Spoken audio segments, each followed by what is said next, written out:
Hello, this is Aditya Joshi. Welcome back to our channel.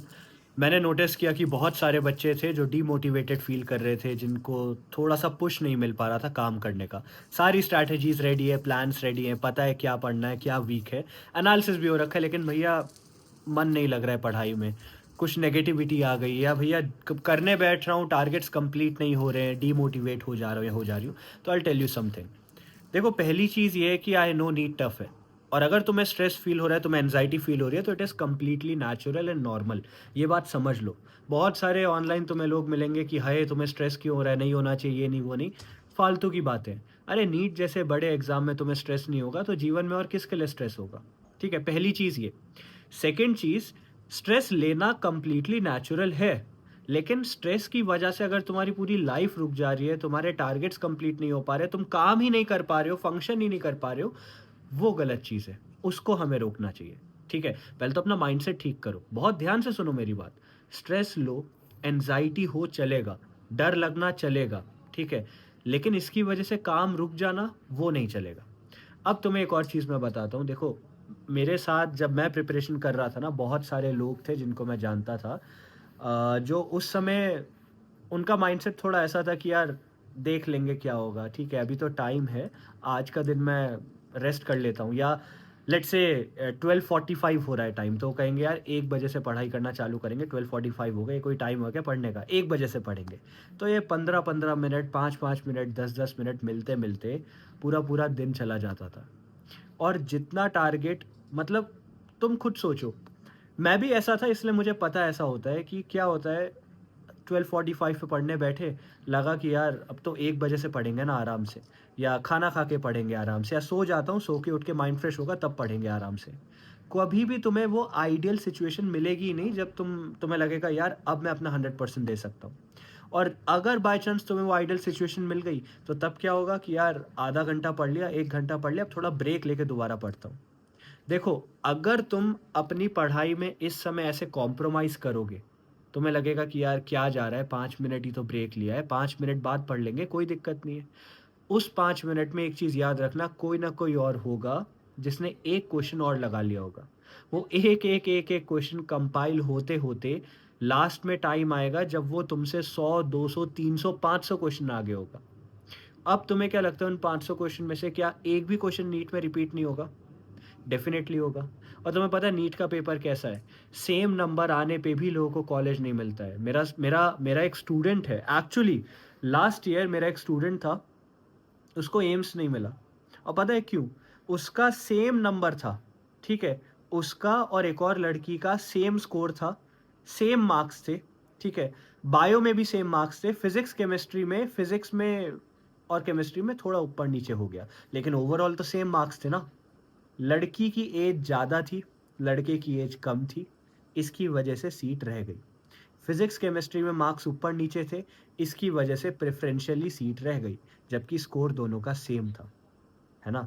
तो तुम समझ पा रहे हो कि कितनी माइन्यूटली जा के लोगों को लड़ना पड़ता है सीट के लिए। अब सोचो उसको कितना दुःख हो रहा होगा, उसने सारे साल मेहनत करी, उसको एम्स का नंबर मिल भी गया था, लेकिन एक नंबर भी नहीं, सेम नंबर होने की वजह से उसको एम्स नहीं मिला, क्योंकि फिज़िक्स, केमिस्ट्री में मार्क्स का ऊपर-नीचे हो गया।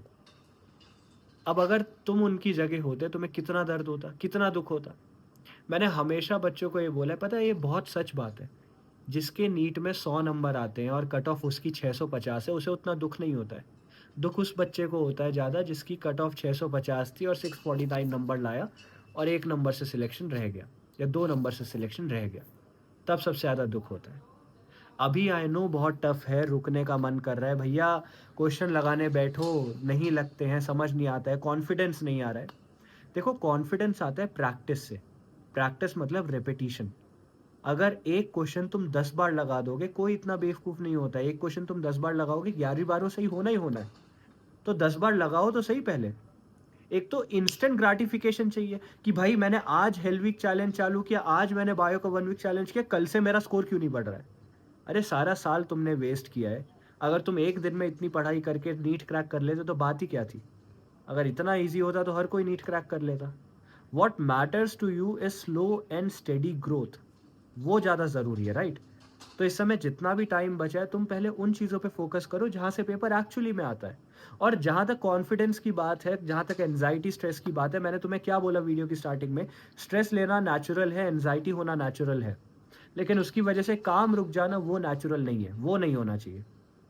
अब भैया मुझे स्ट्रेस हो रही है, मुझे एंग्जायटी हो रही है, मुझे डर लग रहा है, what are you doing for that?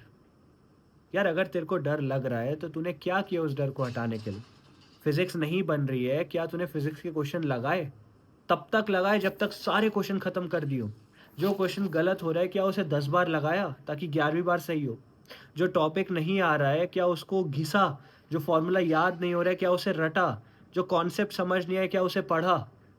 यार अगर तुम अपनी तरफ से एफर्ट्स नहीं लगाओगे तो ये स्ट्रेस की साइकिल चलती चली जाएगी, और यहीं पे डिफरेंस आ जाएगा उस बच्चे में जो नीट हो सकता है क्रैक कर दे, और वही बच्चा जो एक नंबर से छूट जाए पीछे।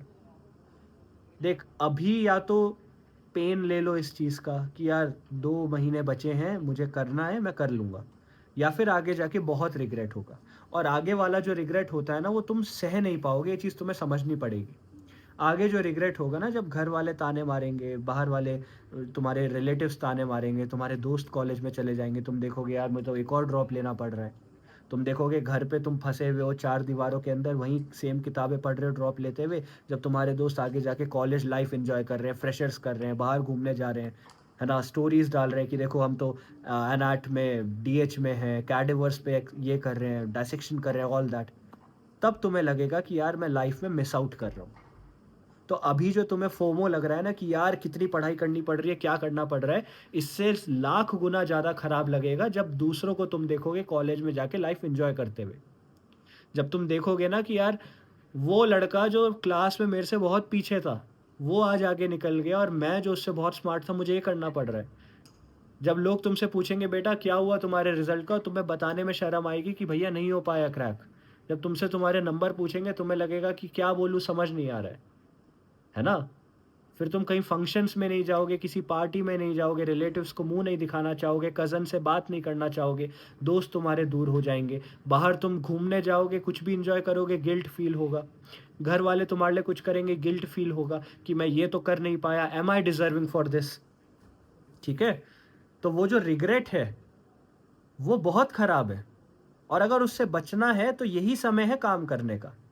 या तो अभी उठाओ पेन और लग जाओ काम पे, या फिर अपने आप को ब्रेस कर लो मेंटली उस ह्यूमिलिएशन को और उस रिग्रेट को झेलने के लिए, क्योंकि बिलीव मी वो बहुत ख़राब लगेगा, बहुत ख़राब। तुम घर पे पड़े पड़े सड़ते रहोगे, ड्रॉप के लिए पढ़ते रहोगे, और तुम्हारे सारे दोस्त आगे निकल जाएंगे जीवन में। तब क्या करोगे? और अगर तुम ड्रॉपर रह चुके हो तो एक सवाल और आएगा कि बेटा तुम्हारी तो एज बढ़ रही है ना? तो अच्छा नहीं लगेगा। Mentally it is very draining, it is very stressful, it is very harmful. Depression, anxiety सब कुछ हो जाएगा एक साथ। कैसे झेलोगे वो? तुम्हें अभी लग रहा है बहुत चिल है जीवन, यार कोई बात नहीं, हो तो जाएगा, बढ़ तो रहे हैं नंबर, देख लेंगे। तुम्हारा सारा दिमाग इस पे है कि उसके नंबर कैसे बढ़ गए, मेरे क्यों नहीं बढ़ रहे हैं? या इसकी स्ट्रैटेजी में ये दिक्कत है, उसकी स्ट्रैटेजी में ये दिक्कत है, बेस्ट लेक्चर ढूँढ लूँ तो पढ़ाई हो जाएगी, बढ़िया खाना खा लूँ तो पढ़ाई हो जाएगी, आज मूड ऑफ है, आज पढ़ाई नहीं हो पा रही है, भैया स्ट्रेस नहीं हो पा रहा है, डर लग रहा है, ये वो फलान फालतू की बातें हैं भाई ये। सारे तुम्हारे, इसके अलावा तुम और क्या फेंक दोगे इसमें बताओ? मतलब ढूँढ-ढूँढ के तुम्हें चीज़ें लानी पड़ रही हैं कि भाई मैं क्यों नहीं पढ़ रहा हूँ। बच्चे मुझे बोल रहे हैं भैया डर लग रहा है इसलिए पढ़ाई नहीं हो रही है। अरे तुम पागल हो गए हो क्या? पढ़ाई नहीं हो रही है तब डर लग रहा है। डर लग रहा है पढ़ाई नहीं हो रही है नहीं। तुम पढ़ नहीं रहे हो, तुम्हारे से क्वेश्चन नहीं बन रहे क्योंकि तुम क्वेश्चन बना नहीं रहे हो। 10 बार सॉल्व करो, 11वीं बार अपने आप होगा। क्या चाहते हो तुम? There is no motivation for this भाई। ओनली मोटिवेशन इज़ कि तुम्हारे पेरेंट्स बुड्ढे हो रहे हैं। भाई तुम्हारे पेरेंट्स बूढ़े हो रहे हैं, right? They are growing old. तुम्हें हमेशा उन पे डिपेंडेंट रहना है क्या? तुम्हें ऐसे ही रहना है कि भाई तुम्हें थाली पे सजा के तुम्हारे पेरेंट्स दे दे, ले बेटा खाना खा ले, जब तुम एक एक एग्जाम क्रैक नहीं कर पाए? तुम्हें ऐसे ही घर पे पड़े रहना है क्या? अगर तुम ड्रॉपर हो, तुम्हें नहीं पता तुमने साल भर में क्या झेला? तुम्हें नहीं पता तुम किस चीज़ से गुजरे हो? और अब तुम अगर ये कह रहे हो कि भैया ये हो रहा है, वो हो रहा है, तो ये तो कुछ सेंस नहीं बनता ना इन बातों का। अगर तुम अभी-अभी पहली बार नीट दे रहे हो, क्लास 12th के स्टूडेंट हो, तो समझता हूँ, मैंने तुमने दुनिया नहीं देखी, तुमने तो पता ही नहीं ड्रॉप लेने का दर्द क्या होता है। लेकिन जो मेरे ड्रॉपर्स हैं, प्लीज़ कमेंट में ज़रा बताना इन लोगों को कि कितना टफ होता है ड्रॉप लेना। बेटा कोई बिलीव नहीं करेगा तुम पे, कोई नहीं। तुम्हारे जो फेवरेट टीचर थे ना स्कूल के, जो कहते थे यार तू तो बहुत अच्छा कर सकता है, कोई ध्यान नहीं देगा तुम पे। तुम्हारे पेरेंट्स भी एक समय के बाद बोलेंगे क्यों नहीं बढ़ रहे नंबर तुम्हारे, ठीक है। You will be all alone in the battle. तुम्हें अभी लग रहा है ना कि भैया बहुत ये हो रहा है वो हो रहा है, जीवन के दर्द बढ़ते चले जाएंगे।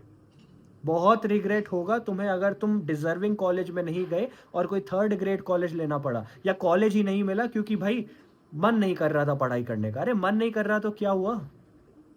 अरे be grateful that you have this opportunity right now. NEET से 2 महीने पहले मैं तुमसे बात कर रहा हूं। नीट से 2 महीने बचे, 2 महीने, 60 दिन, एक दिन में 24 घंटे हैं। अरे भाई अभी नहीं करोगे तो कब करोगे? नीट होने के बाद कोई सेंस बनता है क्या इस बात का? और नीट होने के बाद भी कुछ नहीं होती पढ़ाई, 2 दिन का जोश होता है, 2 महीने पढ़ाई होती है, उसके बाद तो पूरा साल पढ़ लेंगे आराम से। तुम साइकिल में फंस जाओगे, फिर ये डॉक्टर बनने का जो सपना है ऐसे ही रह जाएगा। या जो पेरेंट्स को दिखाना है ना तुम्हें कि आई कैन डू इट, वो ऐसे ही रह जाएगा। कोई कोई रिस्पेक्ट नहीं मिलेगी तुम्हें समाज में, कहीं रिस्पेक्ट नहीं मिलेगी। ये सच्चाई है, ये रूल्स मैंने तो नहीं बनाए हैं, यही होता है। अब अगर तुम्हें रिस्पेक्ट चाहिए, you want people to feel कि नहीं यार इस पर्सन ने कुछ अचीव किया, तो तुम्हें अभी घिसना पड़ेगा अपने आप को। या तो अभी घिस लो, या अभी बैठ के रो लो और बाद में भी रोते रहना, ठीक है। जो भी तुम्हें चाहिए मैंने अपलोड कर दिया है, इससे ज़्यादा कोई भी हेल्प नहीं कर सकता है। तुम्हें एग्जैक्ट बताया फिजिक्स केमिस्ट्री बायो में कहाँ से पेपर आएगा, तुम्हें एग्जैक्ट बताया क्या करना है, तुम्हें एक एक बच्चे को बताया 300 से कम नंबर आ रहे हैं क्या करो, 400 से ज़्यादा आ रहे हैं क्या करो, हर चीज़ तुम्हारे लिए कर दी है। तुम्हारे फेवरेट टीचर्स जो हैं सब पढ़ा रहे हैं, जाके पढ़ो, ठीक है। ये समय नहीं है कि तुम अब बैठ के रोने लगो इस चीज़ के लिए। I hope this video helped. I hope इससे कुछ तो कॉन्फिडेंस मिला होगा, कुछ तो तुम्हें मोटिवेशन मिला होगा जिसके पीछे तुम भाग रहे थे। फ़ोन रखो और पढ़ाई करो।